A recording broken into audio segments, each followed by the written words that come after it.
Shalom. First off, I want to give all praise, glory, and honor to Yahweh Bahashim, Yahweh Shai, Bahashim Rakakadash. Double honors to the apostles and the elders of Great Millstone.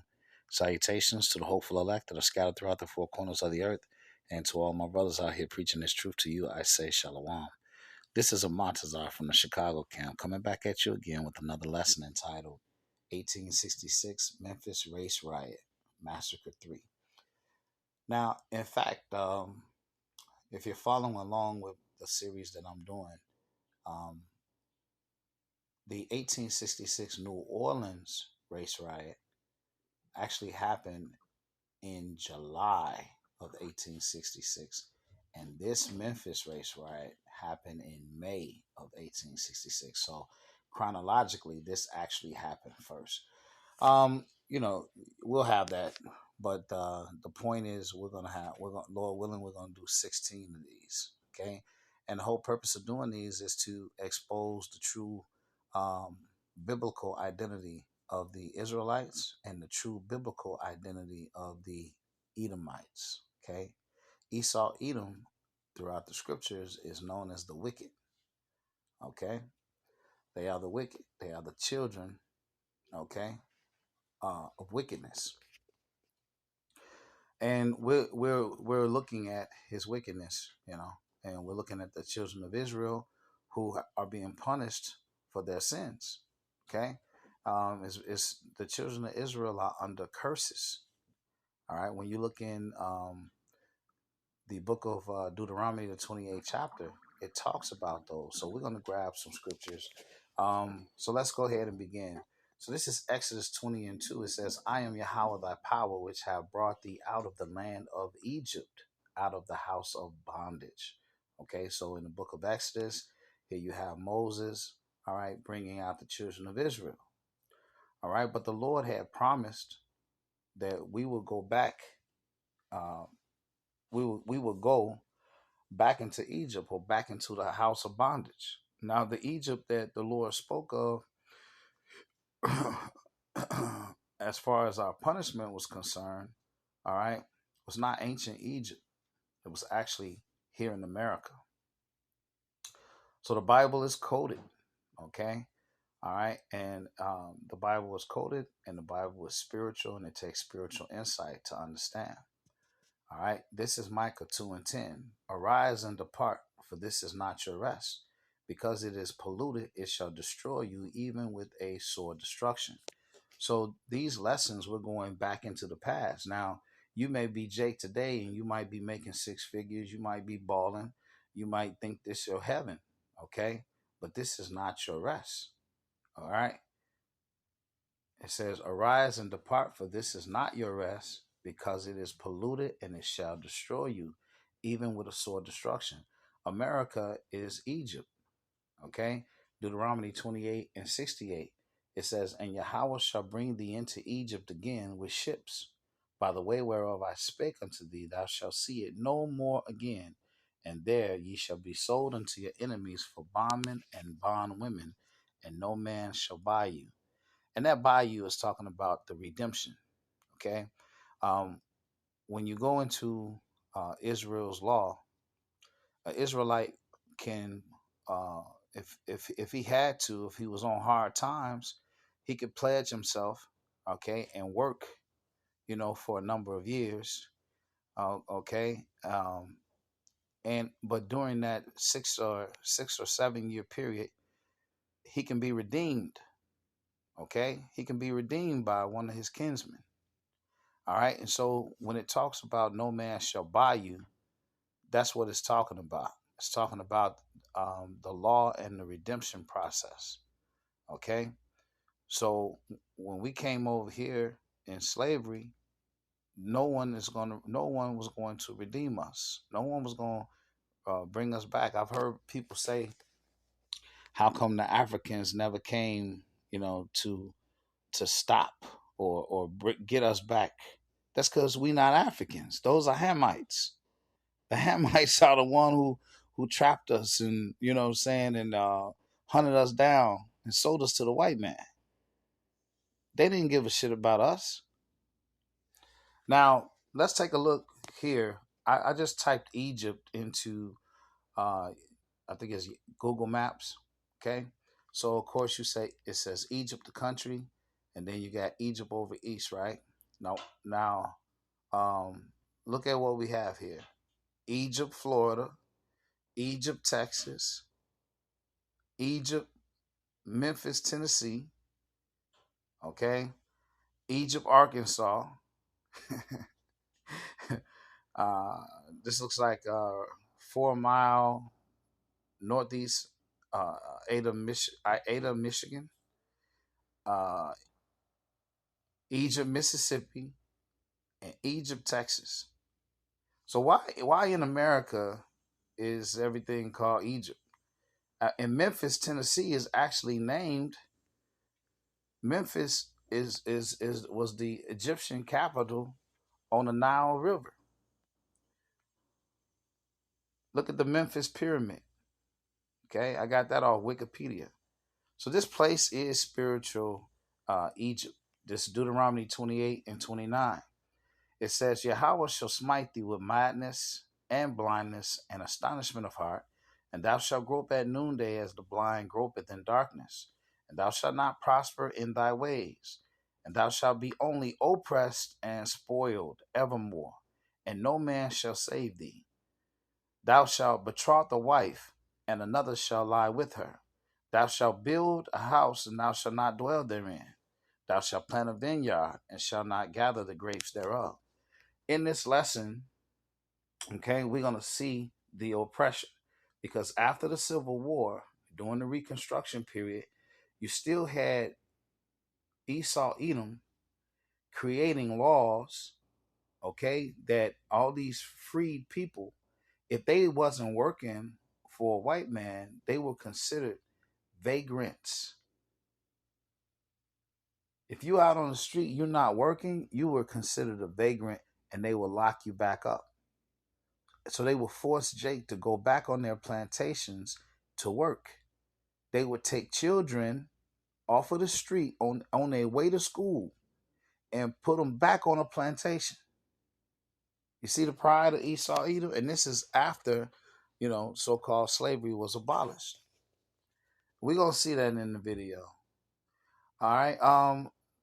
This is Isaiah 10 and 1. It says, Woe unto them that decree unrighteous decrees and that write grievousness which they have prescribed, to turn aside the needy from judgment, and to take away the right from the poor of my people, that widows may be their prey, and that they may rob the fatherless.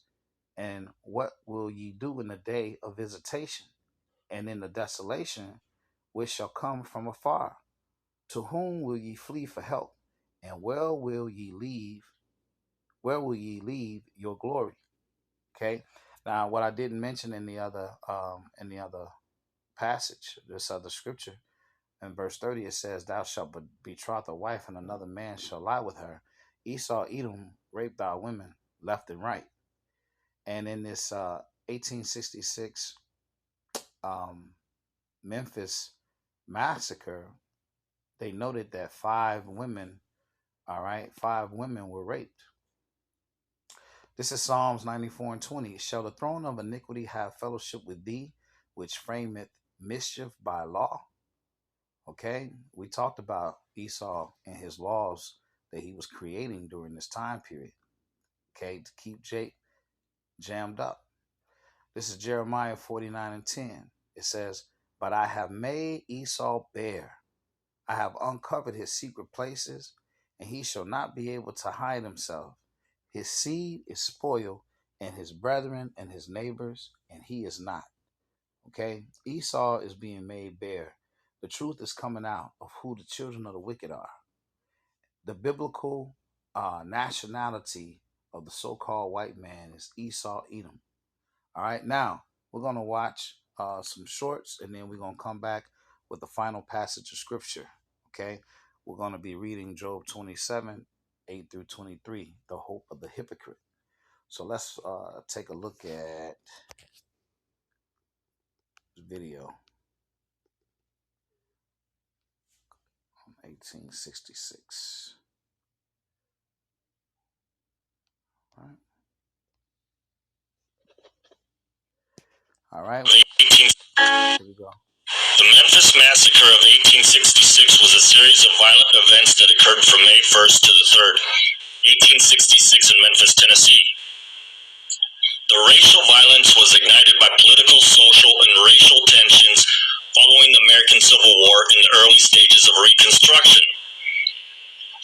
After a shooting altercation between white policemen and black veterans recently mustered out of the Union Army, mobs of white residents and policemen rampaged through black neighborhoods and the houses of freed men, attacking and killing black soldiers and civilians and committing many acts of robbery and arson. Don't forget about rape. I'm going to keep talking about the horrible things that white people did to black and brown people in this country, because everyone needs to learn. And any white person who is offended by this probably still has the same beliefs as these horrible people of the past. They're the people of the past. The Memphis Race Riots of 1866.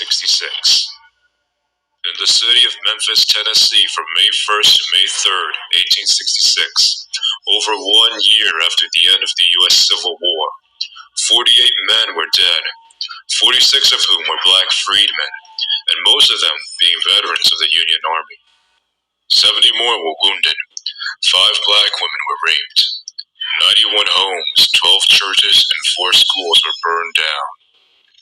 By the end of it, over $17,000 in federal property was destroyed in Memphis' worst race riot in history. Many black freedmen and veterans of the Civil War were forced to leave their city permanently. Even city police and firefighters made up 1/3 of the rioting mob. Do you hear what he said? Many police and firefighters. Okay? So the police and the firefighters historically have always been oppressing Jake and murdering Jake. These are the same spirits back today. Okay? Doing the same wicked shit. Now, if you look at this picture, they're posing. You see that? They're looking at the camera. They're posing with Jake hanging on a tree. That laid waste to the freedmen's neighborhoods. No one was persecuted after this massacre. How? He said no one was persecuted. No, wow, that's such a surprise. You know, I never did a video on the Montgomery, Alabama Riverwalk or Riverboat riot, that little fight or whatnot. But the pride of Esau jumped on the Jake, and then they went and sat back down in their boat, and they was chilling. He's so prideful. He literally thought that he could just get away with beating the shit out of Jake. And they wasn't worried about no police coming or nothing. They literally stomped Jake, right? They tried to stomp Jake. It was about 6 of them. And they assaulted Jake. And then they got back on their pontoon boat and started drinking and chilling like nothing that ever happened. But they wasn't, what it was they were so clued into Jake, and they were so mad they wasn't paying attention to the boat with Jake on there. They didn't think Jake was gonna get off the boat and turn into the Avengers and start whipping their ass. But hey, that's the pride of these devils. And why did this happen? After the capture of Memphis by Union forces in 1862, the city became a haven for refugee slaves trying to escape their former slave owners. From 1860 to 1865, the black population of Memphis increased from 3,000 to nearly 20,000. However, former slave owners in Memphis resented both their labor shortages and the groups of freed African Americans in their city, and urged the U.S. military to take action. The U.S. military decided to detain many African Americans, classified them as quote-unquote vagrants, into custody, and forced them to accept labor contracts on plantations. According to local Reverend T. Bliss in a letter to a U.S. general, how is it that the colored children in Memphis, even with their spelling books in their hands, are caught up by your order and taken to the same place, and there insolently told that they had better be picking cotton? Has it come to this, that the most common rights of these poor people are thus to be trampled upon, for the benefit of those who have wronged them all their days? Did you hear what he just said? How is it that these people who have been trampled upon for the benefit of those who trampled upon them? So there's a scripture that talks about Jake bowing down so that somebody else can go over, so that the enemy can go over. Black soldiers attempted to intervene on behalf of their people, forced back onto plantations. Tensions arose in the city. Incidents of police brutality skyrocketed.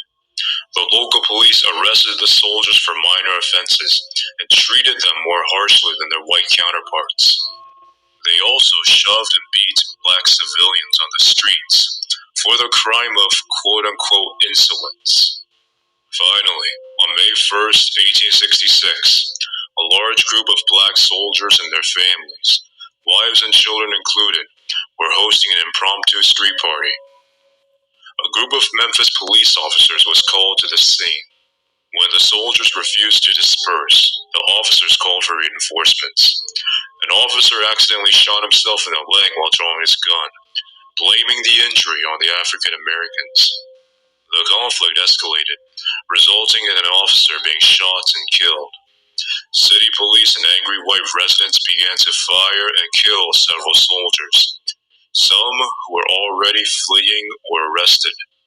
Eventually, in the late evening, the white mob began destroying various black homes in the area, looting them and assaulting their residents. Some of the black residents died when the mob forced them to stay inside their own burning houses. Schools and churches were also targeted and burned down. The violence continued through the entire day of May 3rd. 1/3 of the white rioters were Memphis's own police and firefighters, who engaged in the killing and looting and even the raping of a few black women. By the end of May 3rd, 46 African Americans were murdered. 5 black women were raped. 285 more were injured, and over 100 homes and buildings were burned to ashes. No arrests were ever made after the riots. This is what was done. All right. All right. So let's get our final passage of scripture. Job 27. We'll start at verse 8. All right. For what is the hope of the hypocrite, though he hath gained, when the Most High taketh away his soul? Will the Most High hear his cry when trouble cometh upon him? Will he delight himself in the Almighty? Will he always call upon the Most High? I will teach you by the hand of the Most High that which is with the Almighty will I not conceal. Behold, all ye yourselves have seen it. Why then are ye thus altogether vain? This is the portion of a wicked man with the Most High, and the heritage of oppressors, which they shall receive of the Almighty. For his children, Salakia, if his children be multiplied, it is for the sword, and his offspring shall not be satisfied with bread. Okay, that means they're going to be hungry. Those that remain of him shall be buried in death, and his widows shall not weep. They ain't even going to cry for you. Though he heap up silver as the dust and prepare raiment as the clay, he may prepare it, but the just shall put it on, and the innocent shall divide the silver. He buildeth his house as a moth, and as a booth that the keeper maketh.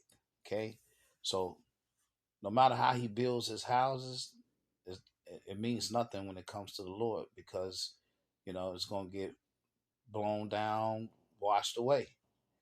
It says, "The rich man shall lie down, but he shall not be gathered. He openeth his eyes, and he is not. Terrors take hold on him as waters. A tempest stealeth him away in the night. The east wind carrieth him away, and he departed, and as a storm hurleth out of his place. For the Most High shall cast upon him, and not spare. He would fain flee out of his hand. Men shall clap their hands at him, and shall hiss him out of his place." Wow. So hey, I just wanted to end on that. That's just a reminder that the wicked, you know, the scripture also says that the joy of the hypocrite is just but for a moment. So the Lord is promising us, don't worry about it. Okay, He just got through telling you the heritage of our oppressors. All right, so this has been um, the 1866 Memphis, Tennessee massacre. All right, number 3 in my series. I pray that it's been edifying. Shalom.